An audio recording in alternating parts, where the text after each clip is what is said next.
Hello there, friends. Welcome back to my YouTube channel. This is Cassie. I have another card for you today, and this one is going to use some the Rabbit Hole Design stamps, and it's from the Caffeinated line, and I was excited to ink this one up. I'm going to do something different here, but this is just to show you real quick. This is how I always get my stamps ready. I actually cut off the top. I don't even mess with the sticky part at the bottom because after a while, if you use a stamp a lot, you're going to mess up that sticky part. All right, so this is what I was talking about. This is the cool thing I'm going to do. I've got a piece of Neenah cardstock, just some white cardstock, and I'm not going to use the magnets because I need the whole thing to be available. So I'm just going to take some washi tape and I'm going to stick that down on my Mini MISTI and then put my paper right on top of that. I'm going to stamp the entire stamp. This stamp is the Perfectly Blended stamp. So I'm peeling off the back and then I'm going to just put a little bit of adhesive. I'm going to use my tape runner just on the back in 3 spots to make sure that it stays put.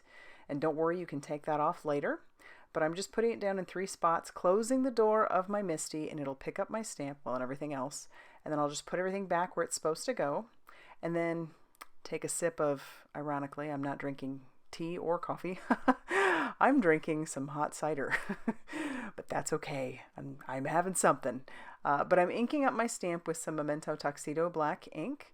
And then I'm just going to close the door of the MISTI and I'm going to stamp the entire stamp set. So that is a quick and easy way, if you have like a sentiment stamp, quick and easy way to just fill up an entire background. And since this one had so many cute caffeinated stamps, I thought it would be perfect. I am going to use an adhesive remover just to kind of peel away some of that adhesive and even use my finger to kind of pull it away. It may leave a residue, but honestly, it doesn't bother me. I'm going to have this stamp for forever because I love it. I have a scrap of Express It cardstock that I'm now putting in the Mini MISTI, and I'm going to stamp up the Caffeinated Bee. I loved this one.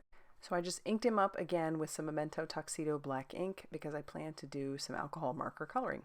I'm going to go ahead and get my card base ready to go. I never do this because I always forget, but I'm going to do this first, and that was just some Not Your Mama's cardstock. This is a heavyweight cardstock, like super heavyweight, like 130 pounds. I'm going to put my little bee up top after I had cleaned him off, and I'm going to ink him up with some fossilized amber in the Distress Oxide line because those are a little bit better for stamping than the regular Distress inks. Those aren't formulated for stamping, but these ones stamp beautifully. I'm also going to ink up the little hashtag buzzed, but I'm going to ink that up with the Memento Tuxedo black ink. And then that'll be the inside of my card. So I'll set that off to the side and I'm going to do my coloring. And I'll put all the colors up on the screen for you. But cute story about bees. My sister, and if she knew I was telling this story, I would probably just die. But my sister is younger than I am by about 5 years. And when she was younger, her name is actually Melanie. But when you would ask her what her name was, she would say Bebo. Don't ask us where that came from. She would just say Bebo, Bebo, Bebo. And so it eventually got shortened to B. And so we just, have always loved bees, and we'd get her little bees and stuff like that. It's stuck so much that my kids actually call her Aunt Bee. Because when they were younger, it was just easier to say than Melanie. So they still call her Aunt Bee. But yeah, we love bees. And so just coloring with my Arteza. This is the Arteza set of 60, and I'm also going to pull in for the black. I'm going to pull in the 36 grays. Obviously not going to use a black because if you just use black, it'll cover up your lines. So typically when people color with black in these situations or want to color or have something look like it's black, they will pull in grays and dark grays, So I'm pulling in this 758, which is probably as close to black as I'm going to get. And then I will kind of blend that out with my lighter, which is the 756. And so then it even gives a little bit of illusion that there's some light hitting the little guy. I have the 255, which is once again still from the gray line. I thought I would make this cup look a little bit blue. And then I'll pull in that 257 to just add a little bit of shading on the cup. And then I bring in, it's not a colorless blender, but it's probably like one step up from one of the grays, just kind of blending out his little wings just a little bit. And then I'm going to take the coordinating die and I'll tape that down with just a little bit of washi tape, just on the outside. I don't do it over the image itself because, you always risk tearing what you've colored by doing that. And then I am going to trim it down just a little bit because I'm kind of lazy. I am trying to stick this through my Sizzix Sidekick. He fits perfectly through there. because my desk, if you could see it right now, is an absolute nightmare. I am actually getting ready to leave for a week, head over to my mom's and just kind of help her out for the next week as she recovers from a procedure. And so I'm just frantically trying to get stuff done so that I'm ready to go before I leave. I have a piece of charcoal glitter stock that I'm just trimming down because I want to stick that on one of the sides. So I'll use a little bit of Tombow Mono Multi, and I'll stick that onto my card base just on the one edge and let that dry before I trim off the excess because I went a little heavy-handed with the glue and I don't want to gunk up my scissors, so I'll just let that dry for just a little bit while I work on the rest of my elements. I have the Wonky Stitched Square die from My Favorite Things that I'm going to run through just on a scrap of cardstock that I have, scrap of like a blue, and I'm going to run that through my Sizzix Sidekick. And then I'm going to stamp out my sentiment. I thought about stamping it on that same blue that I have, but instead I thought, oh, I'm going to bring in a little bit more of that black. So this is just some Raven cardstock, and I use my magic powder bag over the top of that because I don't want powder sticking to places it shouldn't. So I'm inking that up with Versamark ink, stamping that down, and then I'm going to cover that with my Brutus Monroe Alabaster embossing powder.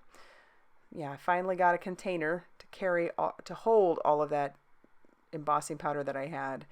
And I also, so I'll have that linked down below, but I also have a little triangle tray, which is good for beads. Now I'm going to heat set that till that is smooth and melted. And don't worry about the residue, that will wipe off later with just a microfiber cloth or even my hand. And then I'm going to trim down my sentiment just a little bit more, make it nice and skinny. And then we're going to get ready to start doing a little bit more assembly. I'm trimming off that excess. The glue's finally dry enough. And then I'm going to use some 1/16 inch, I think it's 1/8 inch score tape that I have just on the back of this. I thought about using liquid glue, which is typically my go-to because I have wiggle room with liquid glue. But in this case, because I'm sticking it over a little bit over the top of some of that charcoal glitter stock, I wanted to make sure that this was going to stay put. So I'm just lining that up very carefully because once this is down, it's down. So just wanted to make sure I had that lined up pretty well. I'm going to use a little bit more of that Tombow Mono Multi liquid glue. And this is where liquid glue comes in handy because I stuck it down. And once I put the bee on, I decided I needed it over just a little bit more. And if I had used regular tape runner, it might have been a little bit more difficult to get that off.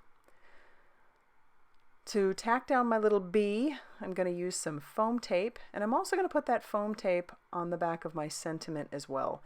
So that'll be the only two elements that are popped up with some sort of dimension.